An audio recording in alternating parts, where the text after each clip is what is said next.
A very good afternoon, everyone. Hey, good afternoon. Yeah, a couple of requests.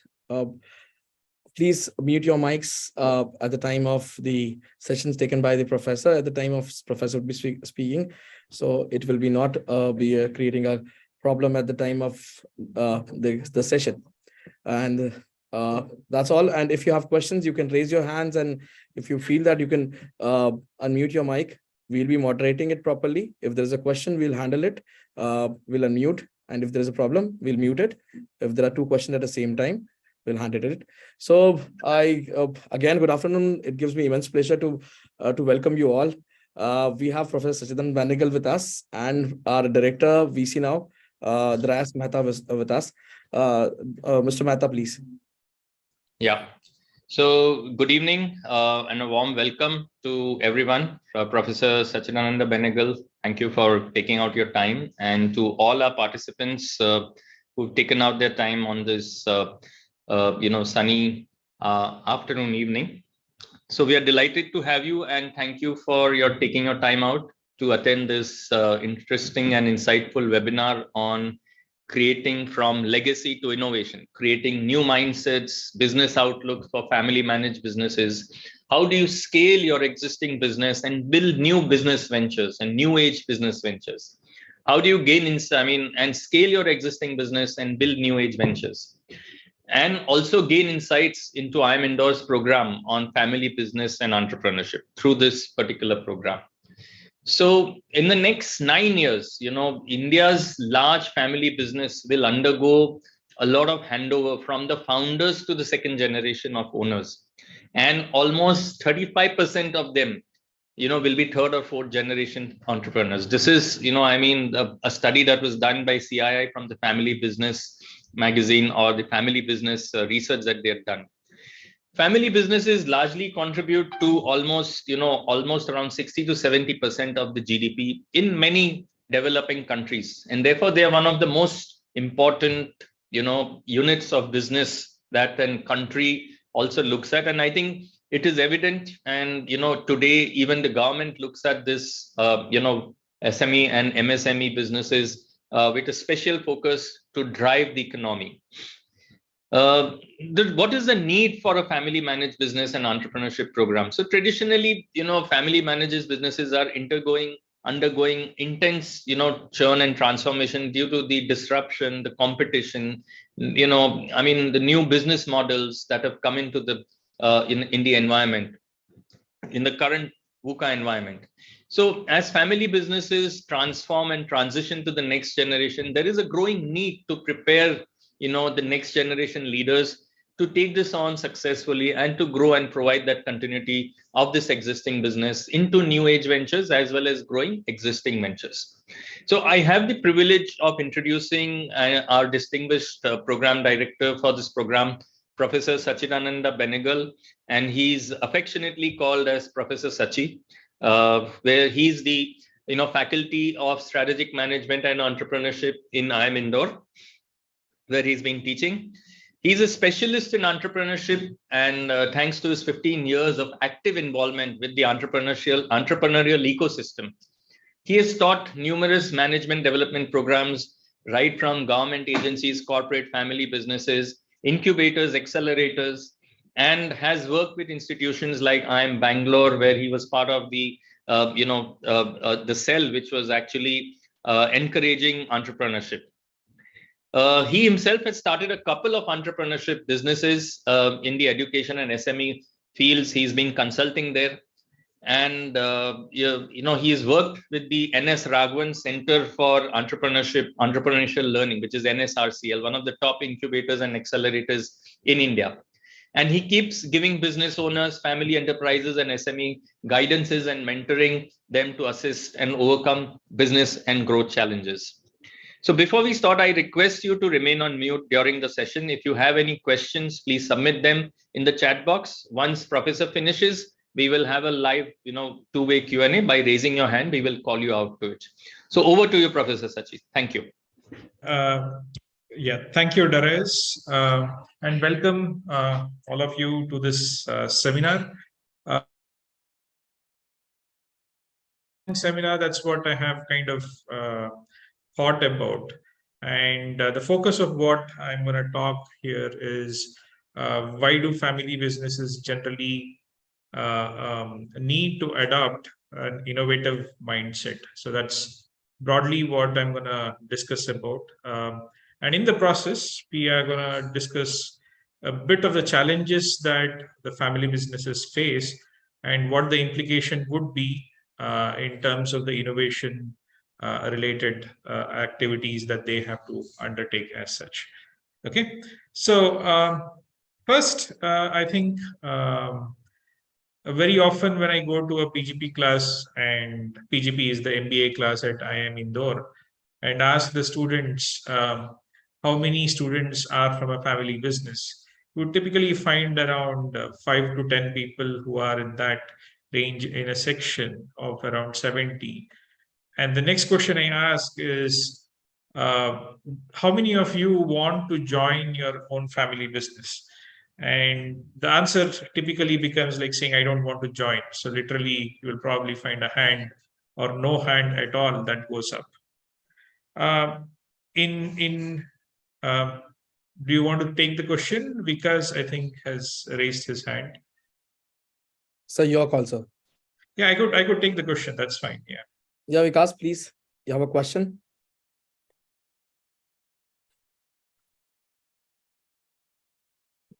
No, sir. Okay. Fine. Thank you, Vikas. Yeah. So the next part of what I will. Okay, I think Sangeeta wants to ask a question. Okay, you want to start your business.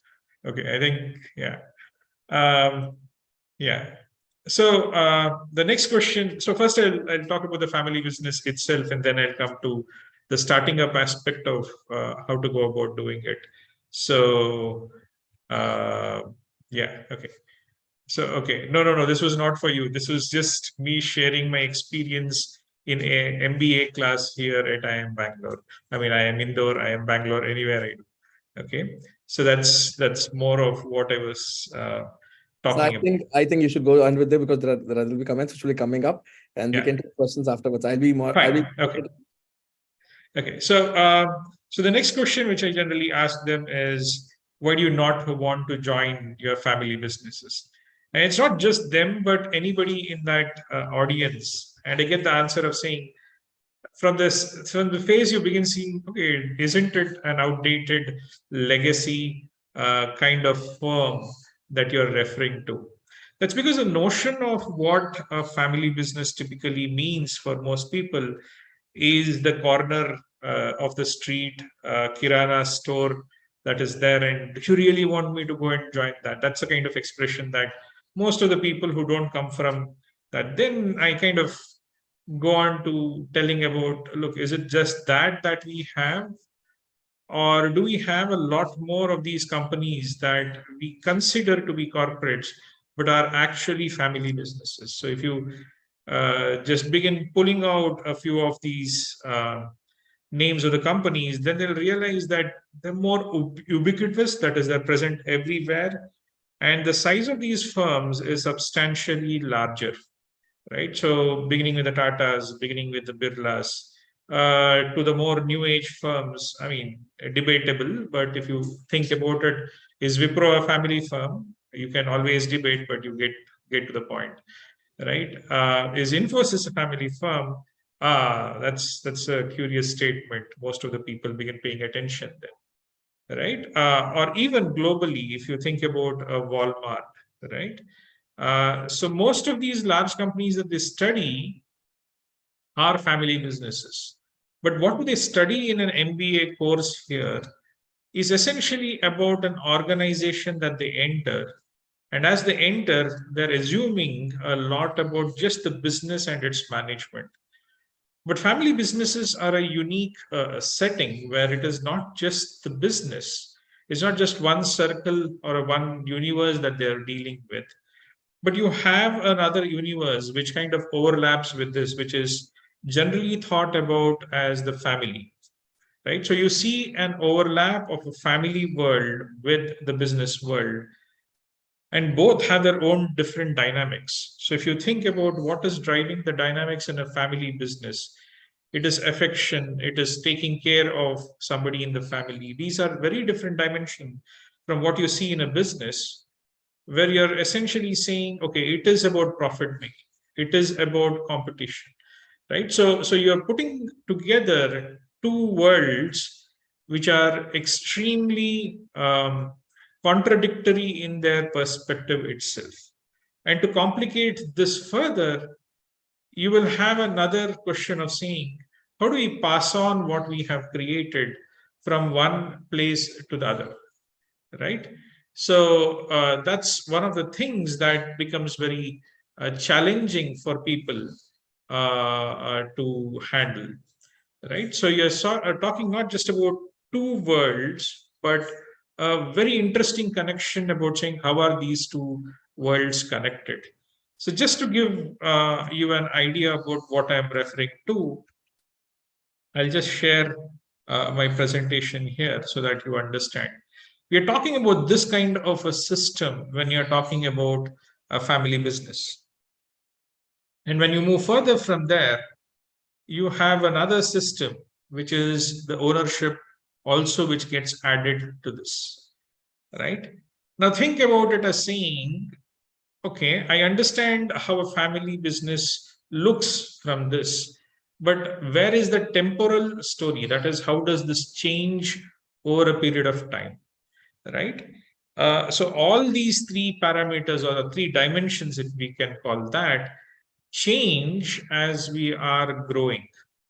So a family which was there as the person who was starting off this store, this manufacturing unit, for somebody is let us say dealing with his family as a first pool of resource to start off, right? From there, you move on to saying, as the next generation comes in, you have this young family transition to saying other members or the next generation is entering. And this transition itself is pretty challenging, because at one point you have the founder entrepreneur who is trying to hold it and run it the way he or she wants to run this venture.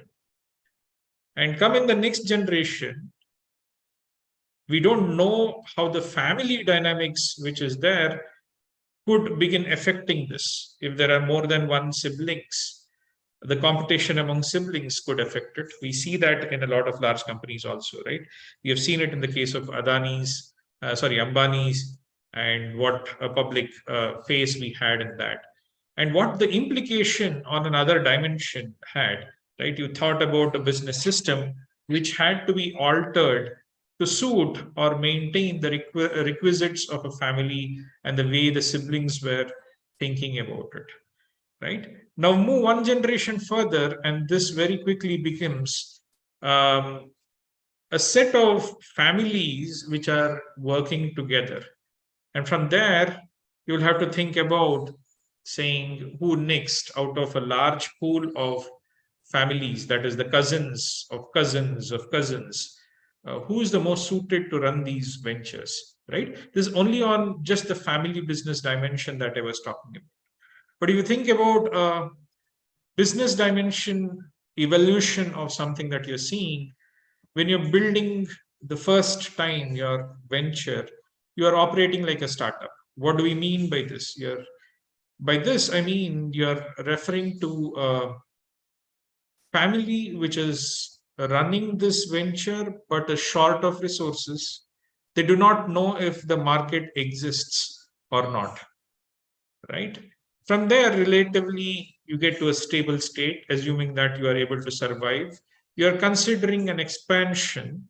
And for that expansion, you would need to formalize and put together an organization. And only when you put together an organization can you really think about handling so many issues together. Otherwise, you can think about it as saying multiple horses running in multiple directions. So the organization and the formalization of the organization becomes important for you to deal with the complexity that is increasing, the scale that is increasing, within the company, right? And then you have the maturity, where you're essentially saying that market from where I started off very soon is getting to a stable state. I know how to sell, I know what I'm selling, and then I think this is what it is. Now, just put these two together, and you will very quickly realize that the dynamics of what happened within the family is going to affect these things. And what is going to happen here is going to affect this. Very often, when you start off, you're thinking about this venture as a means of supporting the family's requirements. But very soon, the family says, this is our property, and we are going to think about it very differently. So that interaction becomes very different. Now, if you just think about the ownership system, to begin with, you probably have one person who's making all these decisions, right? That is the founder entrepreneur. And as you get the first generation in, which is the kids in, you're talking about a sibling partnership, the dynamics of how these siblings were working with themselves, how they grew, how they competed for resources, all of these begin affecting how they are going to do. What was trust at one point could become a competition between siblings at another point, right? And assume that these siblings are now married, the dynamics of another generation comes in, right? And finally, when you go on to more than one generation, you have a cousin consortium that gets formed.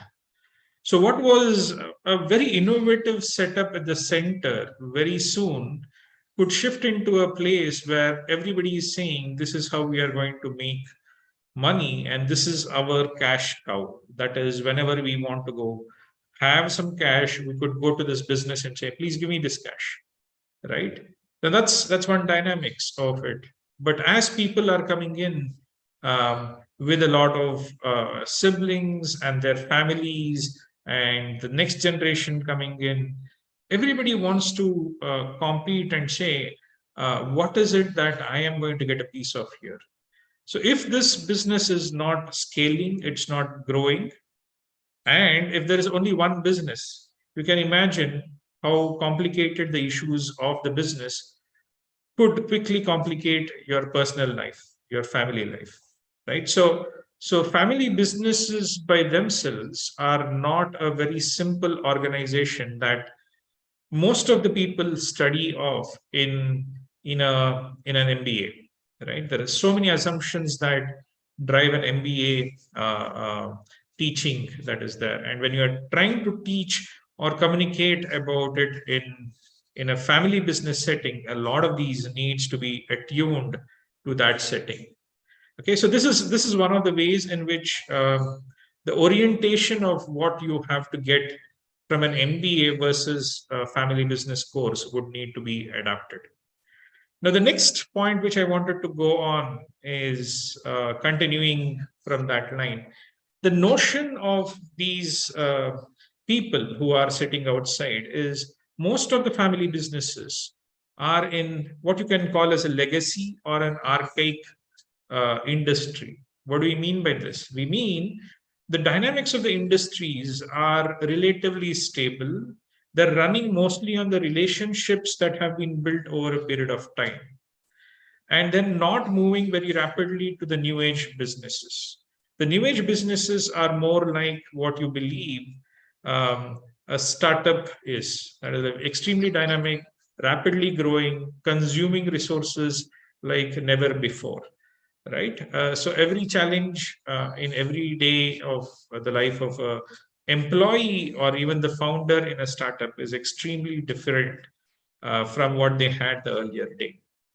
Now, within this context, I think the family businesses have a exceptional advantage, especially when it comes to the innovation dimension of it. The startups generally struggle for resources.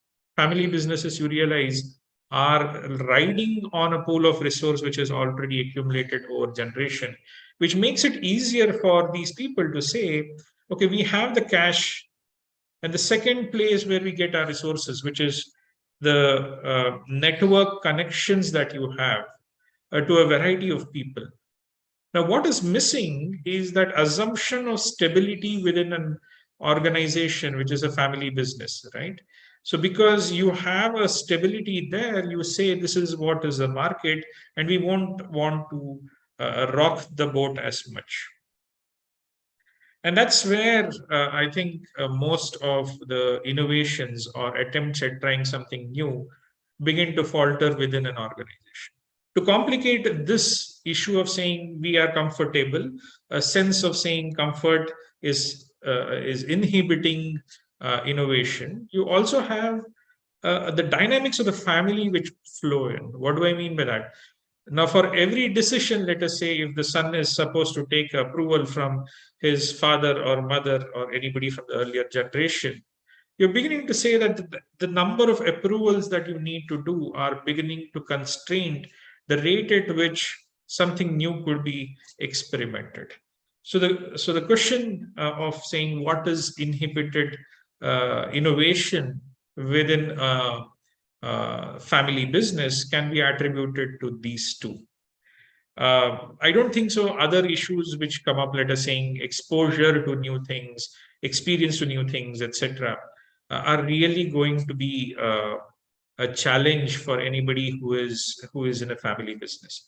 They are relatively well off. They have the connections, so you have the resource advantage already. And what then becomes missing is like saying, how do we play around within the natural space that we have in a family business while we create something new? And once we have shown that these new businesses are feasible, we could come up with a much stronger argument to saying that, look, there is a market, look, there is a potential, and I think we need to commit more resources to scale, right?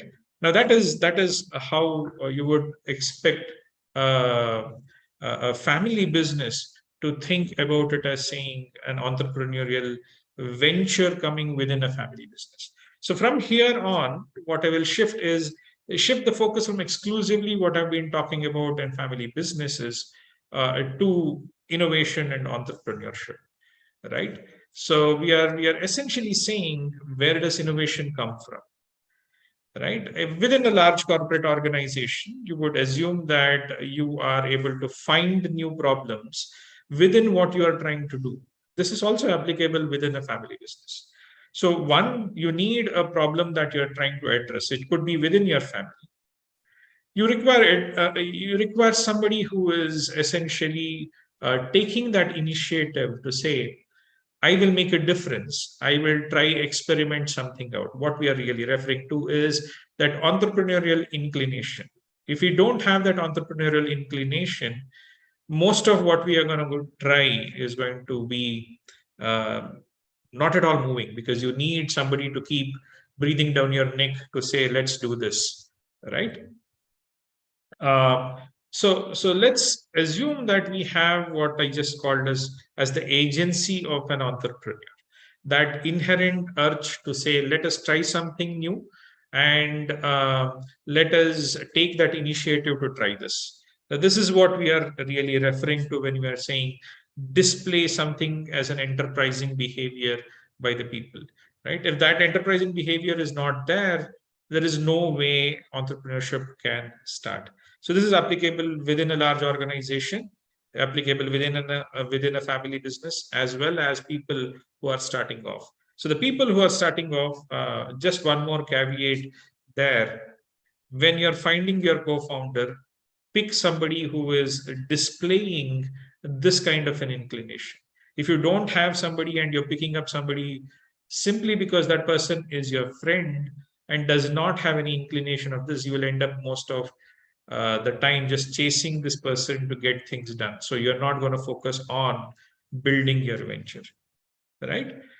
Okay. Now the question of saying, how do we find new problems? We said if it is an F&B family business, or if it is a corporate, we already have problems. But there are problems all around us, right? Just think about the need for communication. Just think about the need for travel. There are a lot of issues that you see around. And any of these could translate into a potential business venture or an idea for yourself, which you want to try out and build. Right. So ideas are relatively easy to generate. We have enough and more techniques which can be used, learned to improve on or even generate ideas. Okay. So that's one part of idea generation. Now, from idea generation towards building your own venture. Now, that is a journey which is over a period of time and clouded with a lot of uncertainty. Unlike an existing business, when I say existing business, both the large organizations as well as family businesses, the startups are not having a precedence. So every decision that you need to make is a fresh decision. So the question of saying, how do I decide? Is this what will be something that will work? Or am I sure about it working?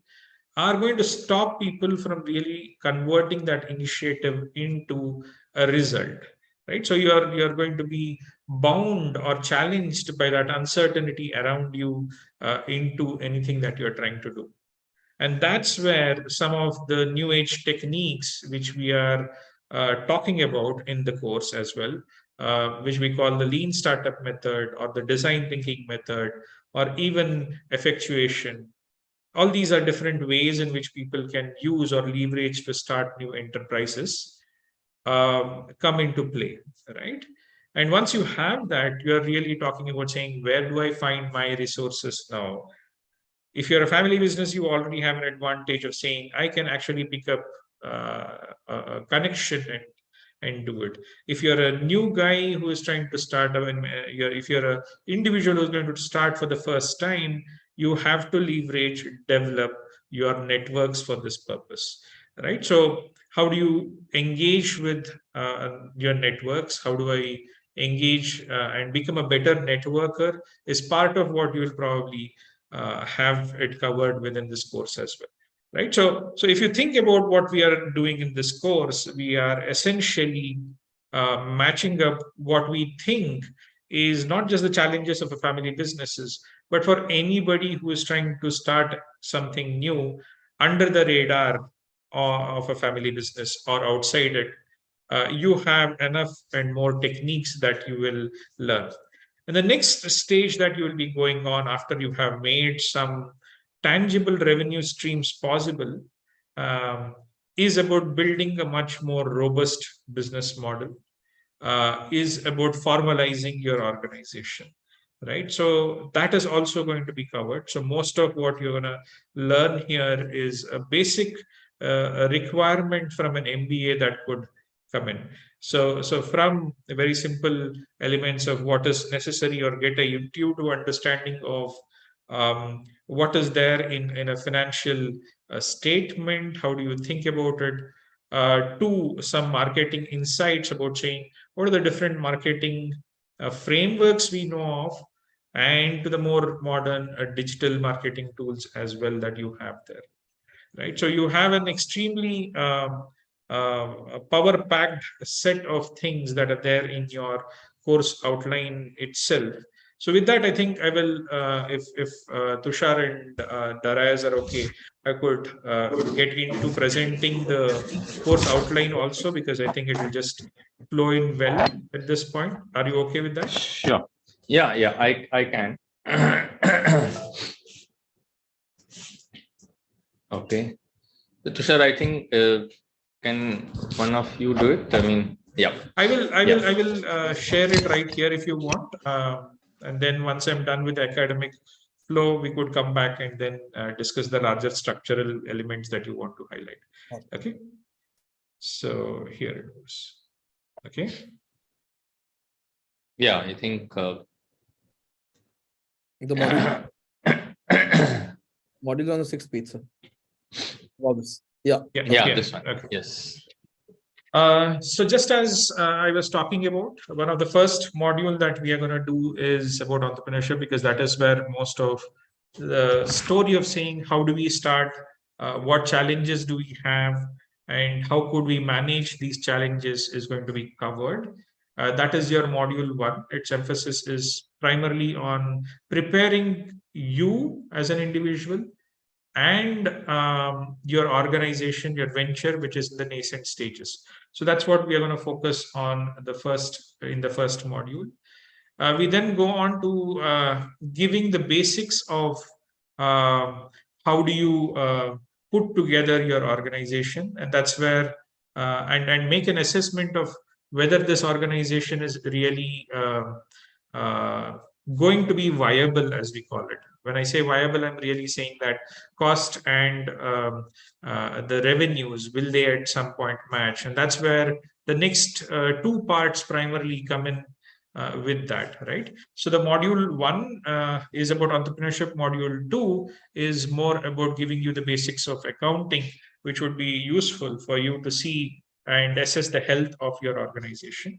If you think about this, you realize that I have used OKR. Essentially, it means organizational key results. These have to be mapped on to how your organizational accounting measures or even business measures would need to be built. Okay. And from there, we go on to saying there are different ways in which you could have think about financing your organization.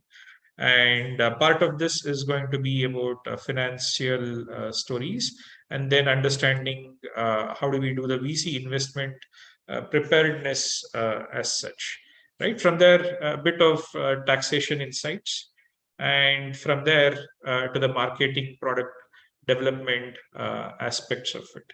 Now, all these basics that we have put till between module 2 and module 7 need to flow into the module 8, which is essentially linking up all of what you have here into a coherent vision for the organization that you are designing. Develop a mindset which talks about how do you translate the early ad hoc working that we got familiar to in the module 1 towards a more strategic or a long-term orientation that you need to develop. From there to some of the governance related issues which will help maintain the sustenance of this organization that you're building, right?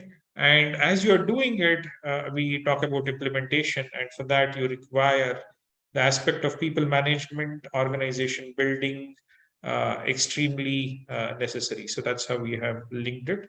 If you are changing something within the organization, you require what we call as organization design. And if you're already in a venture and you're in a family business and you want to attune it to the next generation, we are going to talk about the succession planning related issues also in that module. Okay. I know probably operations is slightly delayed in this. We could probably realign it if you require it at any point. There are support modules of advanced Excel so that you could do very quick and simple analysis of what data you have in different ways. So that's why we put in the Excel and analytics elements in there. We also merged it with growth hacking more to just link it with the data aspects rather than it being a separate module. It could also be part of your digital marketing tool, but because we want to give a bit more exposure onto the tools and techniques of marketing there, we have separated growth hacking into this element here. Now, thus far, we have kind of looked at primarily the organizational elements. You need to link it up with other things. So that's where we have the logistics and supply chain module. You also have elements of how do we link the entrepreneurship strategy and get to the implementation using this. You will be familiarized with a bit of the different canvases that could help you there. The remaining aspects are again, what do you think, as a very handy set of capabilities, be it your business leadership and communication elements, or use of new age IT systems to help make decisions as you're growing up. right? And anyway, compliance is something that you have to be aware about. So that's where we have this module 15. It's not sequential. At some point, you'll realize that module 1, 2, 3 may be going together, etc. So you have that kind of a structure that Tushar will probably be highlighting. Okay, so at this point, I will stop share, and if you have any questions, I will take it up about the content and coverage itself. I think Akshat Mahajan has a question. Akshat. Yeah, Akshat. Akshat, you there? Yeah, I think he's sent a direct message in the meantime. Yeah. So what do you say about generation 1.5? I'm reading out the question. My father started his business and it is slowly growing. I'm recently left my automobile development job and joined the business to take it to the next level. It is a slow process coming up from engineering background. I have limited experience in trading, how to run a business. I come to attend the seminar in order to understand if the course would be the right choice for me to learn how to grow and avoid any obvious traps of working with your family while taking the business to the next level. I think in part, that question of saying, where will I get that business acumen? You saw the coverage, and as part of the coverage, you are going to begin understanding about the financial marketing and all and operations and all of these, and see how they are going to link together, right? As you are talking about this, we are also talking about how do I structure my organization for growth, right? That is where we had the organization design element. So a lot of times between 1 and 2 generations, you need to begin what we call as the formalization process. In that 3-foot diagram that you saw, the 3-dimensional diagram that you saw, I was talking about formalization of the organization. That is in essence what we were highlighting in here, right? Akshat, does that answer the question that you are really looking here, or do you have anything more specific?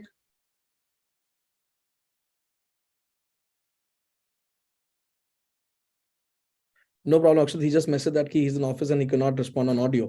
What Sir has been asking, Akshat, I hope the answer given by Sir is suffice your purpose and your question and answers your question. Yes, more or less, this was helpful. Thank you, Akshat. Yeah. Anyone else? Yeah, Manan. Yeah, Manan. Good afternoon, sir. This is Manan Garg. Yeah. So, my father runs a grocery store, but I belong to this generation, and I want to start a new thing for which I have thought of and started working on my startup idea, which is for the today upcoming era, EV, for developing its infrastructure, battery swapping stations. So, I am working from past 1 year, but now I have come on that stage that I have to stop thinking about that only stop working on conceptualization and work in a practical. But the problem is coming when I'm pitching my idea to everyone. So there is a uh, there is a one problem coming about that technology, and will the people will accept or not, or the battery technology. And hence I'm pursuing my graduation and I'm from commerce background, so I don't know about so much about tech or about batteries. So I need a co-founder for it to bring this project into the real one. So please, can you help me? I mean, this looks to be a very specific question. But before I go to answering the specific question, let me just give you a slightly larger scope here. See, as of now, while EVs are getting adopted by the people, people have begun paying and buying EVs, there is still a lot of uncertainty about the kind of technology that is going to become the dominant standard, as we call it. Okay, so that is a race which is going to last a few years. Okay, till either a wide number of companies by themselves decide and say this is the standard we are going to go by, or government comes up with a specific mandate saying this is how we have to comply by. Okay, so this is when you could think about it as a resolution that will happen. So this problem you're facing is not necessarily because of finance, but because most of them are seeing this challenge to make any investment in any idea as of today. Okay. So second aspect of it, if you're thinking about a co-founder, you got to network, right? I'm pretty sure as a student, you are going to different colleges for your fests and stuff like that. Make inroads into these colleges and develop your own network. Within your city, I'm pretty sure there will be some entrepreneurial chapter. So go and visit them. You probably will find enthusiastic people who are going to be looking for co-founders just like you. Don't go and say the first person who comes in is going to be the person who will be able to help me as a co-founder. Okay, spend some time, work with them on very small assignments, see if you have the trust level, and then get them as a co-founder. Yeah, so in upcoming September, that one EV Expo is going on in Noida. So I'm going in it as a delegate. And you told about that, about the standards. So the Bureau of Indian Standards had leaked out the general specifications and safety requirements about the battery swap station, but they have not uh, the one standard is under development about its technical specifications. So that might be a reason of lack of knowledge. And why battery swapping station? Because charging because there is a not fully what we can say fully. Manan, I think you're going into very specific details. I think we have to move on to something that is more relevant to the content that we have today. We could take this conversation offline. Okay. Yeah. Sir, thank Rohan you. Chabra has a question, sir. Yeah, Rohan. Good evening, sir. Sir, basically, I have been trying to start my own venture from quite some time now. I am into hydroponic farming, and we have also recently filed a patent for India's first climate smart fertilizer for heat waves. So, but there are two very biggest challenges that we are facing, and first is that we are unable to secure any funding, or we are unable to get any investor on board with us. And second is that we are not able to build a network of people. So it's very strange. I know this question might be very strange to you, but we reach out to people, we connect with people, and people make a lot of different promises to us. I cannot tell you what all they promise, but they promise a lot of good things to happen. But eventually, after 2 days or a week, they don't show up, they don't answer back. There is some problem with someone, and we are not able to build the network itself. So, yeah. Okay, one of the first things, you see, Indians have a problem of saying no. Okay, so they're not going to say no. They will say yes, yes, and it's only after some time that you realize they're not completely committed to what you were discussing. Okay, so that's probably what is happening here. But in terms of hydroponics, what I want to understand is what do you essentially grow? That's the first question I would have, right? Because unless you show an opportunity, when I say an opportunity, that there is some potential to make money in this now, people are not going to invest in you. Okay. So if you have concepts, you have developed the product, but people are not using and paying for it, the chance that somebody is going to invest in you, if they are not your relative, do not know yourself, I mean, do not know you very well, the chance of that thing happening is not very high.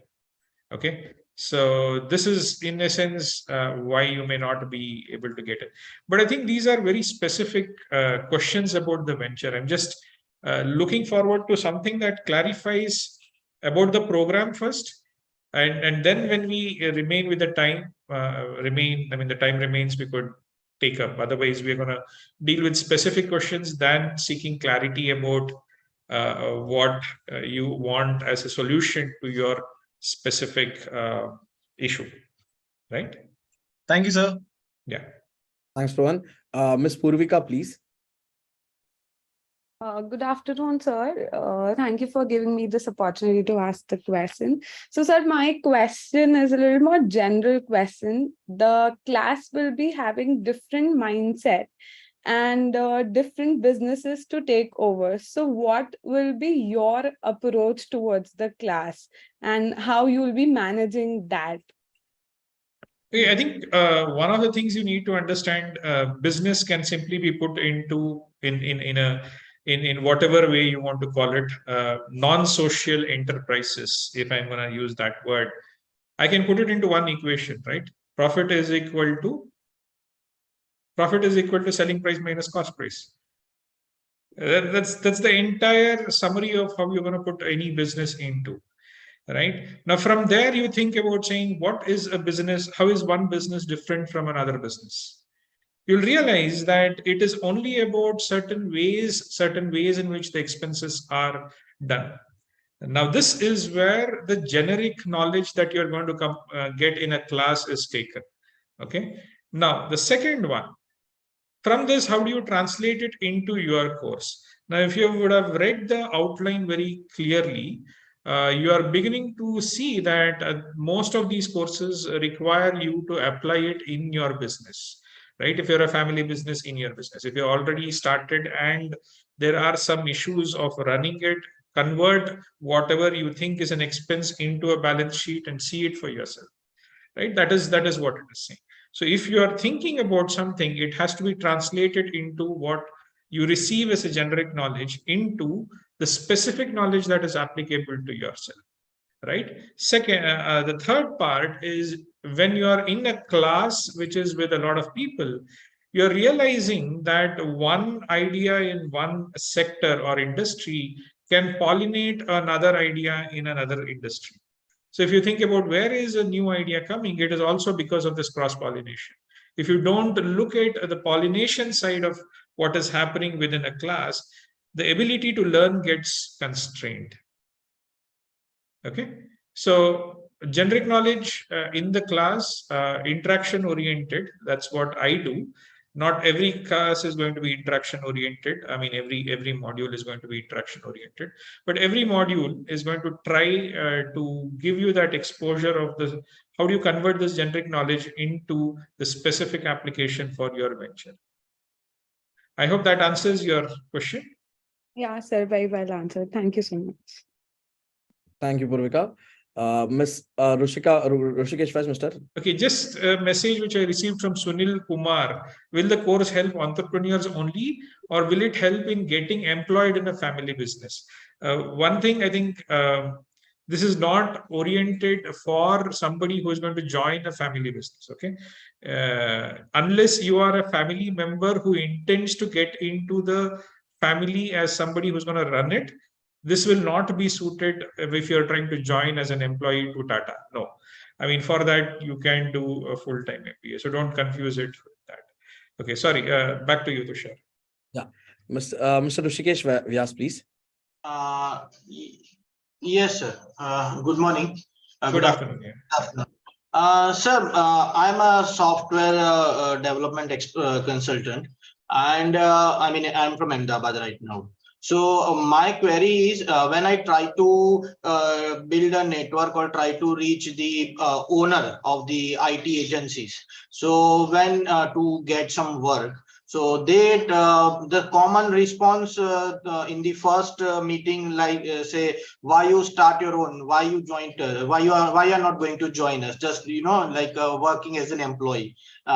So that is I try to convince, like, to be an entrepreneur or to start your business, they have some tax deduction also, because in the salary people we have very small segment to show some expenses and all that stuff. And the other thing, like we can make little bit free time, like we can do our work based on our time rather to doing the work in some specific time. So say no, you they try to, like, just because they are very big animals, we can say, they have very big staff, and I am just single, or I have only 2 or 3 people of staff. So how to deal with those situations? So one of the things you have to ask is, what is your core strength, right? Is there something that you will provide that is not a generic stuff? If it is generically available skill set, then what you are trying to say becomes a very central challenge, right? So if you are, let us say, an expert in a specific kind of thing, and you know that this is not available in the market, then you and your employees, also all the members, have something extremely valuable to contribute to the person outside. If it is a generic skill, you're beginning to realize that I can get it from the market. Why do I need to come to you? Right? So that is where you will need to focus on to develop something that will give you an advantage to work with the larger firms. Okay, thank you, sir. Tushar, I think you are muted. Sorry, sir. Thank you, Mr. Vyas. Ms. Purvika Badlani again, please. Sir, there is one more question. That is that now you said that if you want to get employed, but now situation is different. What if I'm getting married to someone and I want to join his business?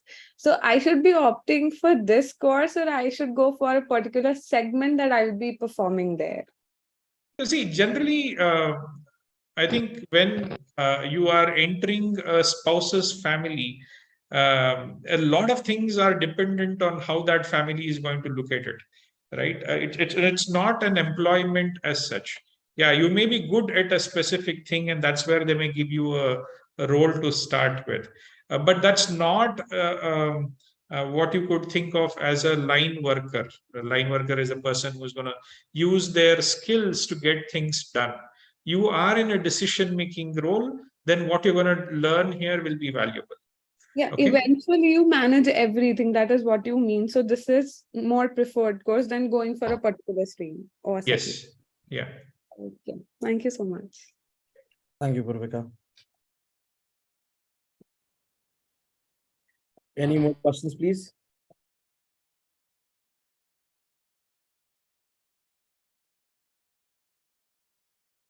I think Prashant asked that. Prashant, the course fees is 4 lakhs plus GST, and the classes would be happening on Wednesday evening. One session is 75 minutes, and Saturday 2 sessions. And yes, the recording will be provided for 3 days after the classes has been executed. So you'll get a recording for 3 days after the class is complete.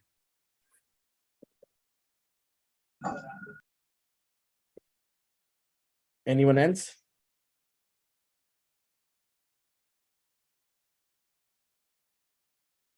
Shritika, I can see you. You must be having a question. Yes, Shritika, please go ahead. Yeah, hello. Yeah, go ahead. Yeah, I just wanted to ask how the assessment will be conducted during and at the end of the course.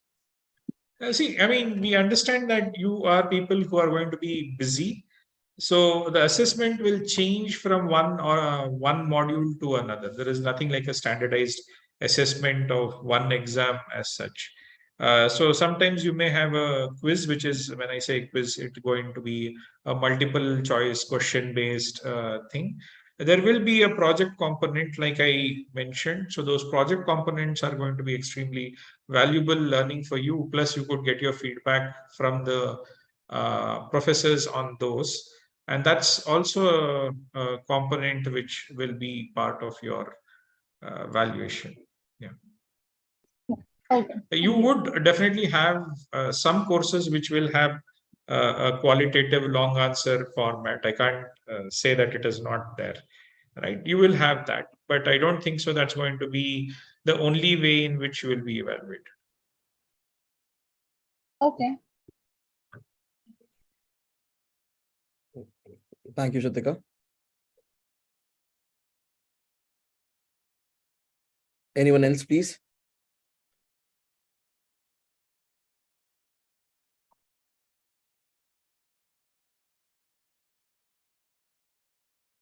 I think there are no questions anymore.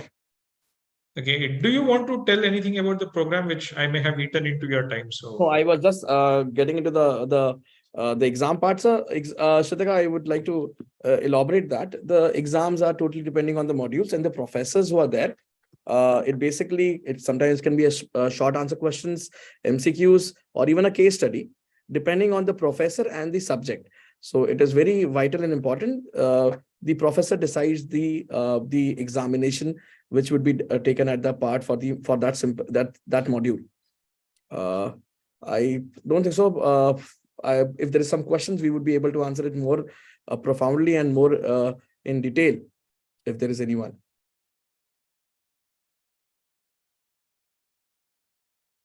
We were just discussing at the start of the webinar that how a person who's looking for a perspective of doing an MBA or deciding on this program, we were just discussing that. So the similar kind of questions did appear in front of us. And I think when you're looking I'm being an entrepreneur, when I see a thing which is not required, when I did my MBA, I studied international business. But today in my field, what I feel is not required is something which I've learned in my MBA. There are lots of topics which are definitely not required doing in your business. So I think the coverage of the whole business is perspective of understanding the objective and the vertical to the cost centers, which will be covering your business and making what a professor said. The final is profit is sales price minus cost price. That's the final thing which we should be looking into. Raster, if you want to add something. No, I think we can do one roundup of the program details. So this is a 1-year program, which is their 12 months program. And I think program fees, Tushar has already shared. The classes are held on Wednesday, 7 to 8:15 and Saturday, 2:30 to 5:15. I think we've shared the program details, in the webinar. And I think, the selection is already on, and, we'd be looking to start the program, I think sometime next month. So, if people are interested, we'll touch base with you. Any specific questions also which you had with the faculty, our team will connect with you, and, we will engage with you on the same. I think there's one important thing which we missed out, sir. There'll be three campus components. Okay. Yes. At the beginning of the program, there'll be 3 days where you'll be visiting to IIM Indore and putting up there. In the middle of the program, again, 3 days you'll be there, putting up in the institute. And at the end of the program, with the valedictory function, there'll be 3 days. The very first thing is basic getting acquainted to your cohort, getting in touch with the professors who will be in touch with you for the whole year. And second, you'll be having definitely some case studies or projects which will be there. So again, the discussion, again, the onus of discussing your own business or your queries with your projects or something which you can will be able to mail to the respective professors. So this is a process which it is more of what I feel is a discussion based or the connection based or the agony hunt kind of a thing what we are looking from this program, what I feel is important. Purvika, you had a question? Yes, so this is one last question from all three of you. That is that there should be, what would you suggest that one thing everyone should have in their minds throughout the course? I think if I may go ahead, come with a learner's mindset. Thank you, sir. That is. I think what we tell every participant that if you do this program with the right intent and if you put in the right amount of effort, you will find it to be transformational, right? So I think that's one of the messages that you can get out of the program. If I can add up, most important is the pre-read material what you'll be receiving and your pre-experience what you'll be sharing. That will be able to help you learn more things out here. Thank you so much, sir. This question was basically because this course is something that wasn't there before and it has a different approach. So I just wanted to ask that. Thank you so much.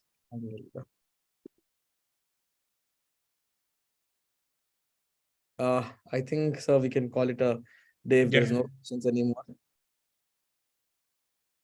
Yes, Shashank, please go ahead. Right. So I think on behalf of IIM Yes, sir, Indore, there- Professor sir, there is a question. Sachi. There is a question, sir. Okay, fine. Go ahead. Go ahead. Shashank, please unmute and please go ahead. Hello, Tushar. Hi. I just go want to raise a concern that today I received a mail at 5:10, but the class started from 4:30. So I just want to raise this issue that please coordinate with the officials who are responsible for this. Sure, Shashank. This was a webinar, so I'll check on this. Yeah. Sure. Okay, so I think we've had a very nice and insightful session by Professor Sachi, and would like to thank him and all of you actually for joining the webinar, and we'll be back in touch with you with all the details. You'll get all the details. Some of our academic advisors who are in touch with you will again touch base with you, and if you have any specific queries, we'll also touch base with you one-on-one and try and help them and address them. And we look forward to all of you joining the program, and would like to thank Professor Sachi for his time. I mean, Tushar and everybody. Thank you for the opportunity. Thank you, sir. Thank you. Thank you everyone. Pleasure to meet you, and we'll be definitely in touch with you for all the details, things what we discussed, what we have discussed earlier, and for future things, for sure. Thank you, Dharaj sir. Thank you, Professor Sachi. It was pleasure having such kind of enlightenment knowledge about this thing. Not joining the program, but this can really help to us. Thank you. Thank you, sir.